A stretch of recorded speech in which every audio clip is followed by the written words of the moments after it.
Hi, my name's Bridget Cathy, and we're talking about the nature of bias, the human nature of bias, and really it's a fundamental aspect of our human nature to have a bias from coming from our experiences and our cultural background.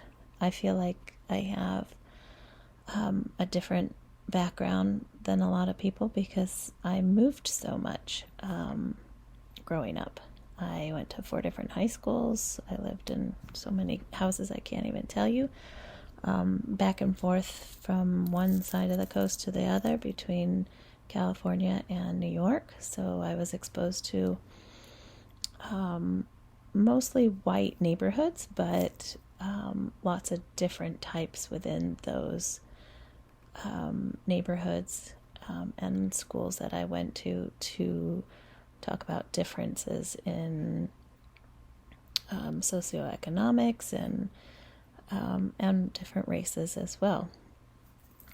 It made me think about the YouTube video that we watched about one story and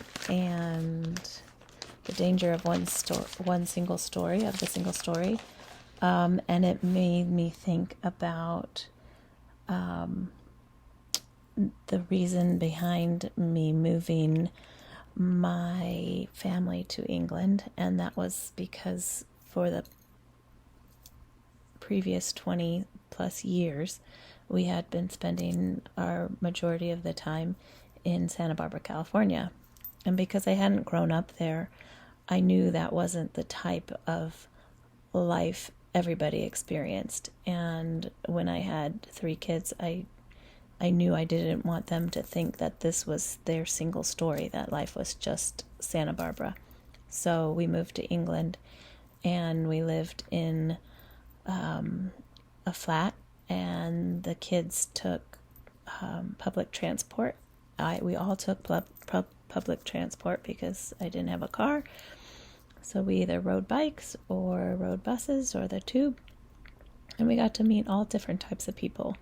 My kids were in a very interested in other people type of time in their life. So they talked to everybody on the subway or on the tube and buses. They were very friendly and got to know a lot of people. Didn't matter what they looked like. So that was a real positive for living somewhere other than Santa Barbara. Some of the other information, we had a lot to go over, 2 more minutes, but the power of observation. When I read through that, I could recognize myself in some of the different teacher-child scenarios and could identify with recognizing myself saying and thinking some of the same things, as in like Chloe and George with the co-sleeping versus being in a crib. I had a family from India who was in that same scenario, and I felt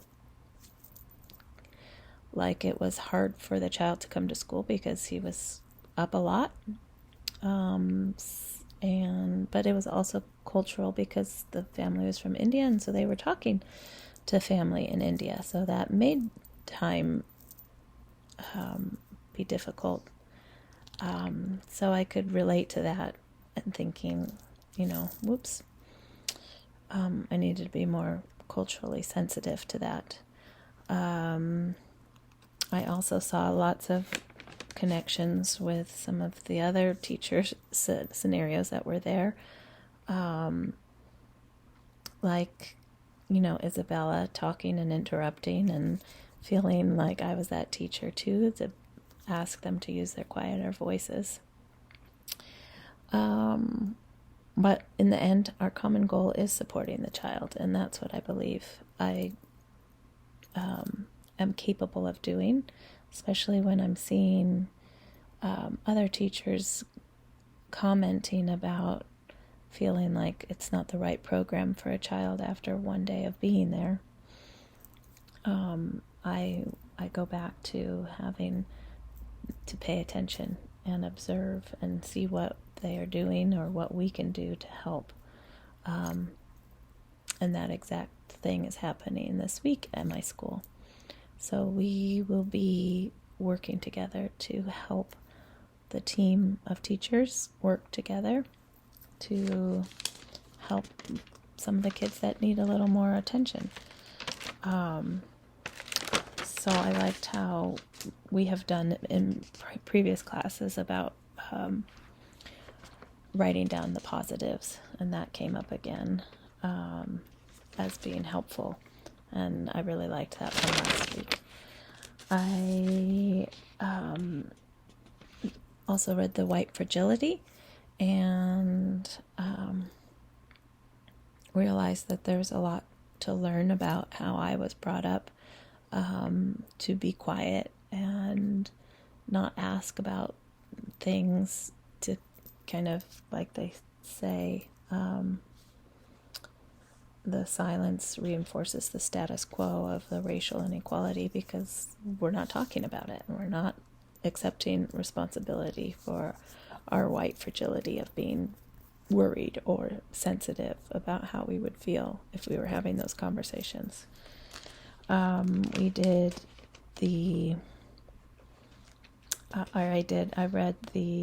listened to the Helping Children Understand Racism by Carol Sandy. And that was after the George Floyd incident, and how to talk to the kids about racism and how to be honest about the situation and how important it is to listen and label emotions and model positive interactions. I think that part relates back to, for me, exposing my own children to those situations that they are in front of all the time, and helping them talk to people so they aren't afraid or think anybody is different,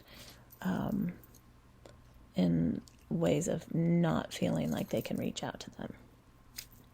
I also watched the movie The 13th on Netflix, and saw all the injustices about how incarcerated black men are disproportionately represented in the prisons. The statistics are just crazy, like the 6.5% in population of black men and 40% are in the prison population, and how it's just making more repression because of that loophole of how the 13th Amendment didn't count to anyone that was incarcerated, but then there were so many more incarcerations for black people. It wasn't fair. I liked when David Keene, it said that he was an American conservative for the Union, was talking about there's just too many laws for too many people, and they're too harsh, and they're not doing really anything to rehabilitate these people in the prisons, which just perpetuates. But I thought that was interesting. So, yeah. Sorry, that's 10 minutes or 9 minutes, but lots to go over. Thank you.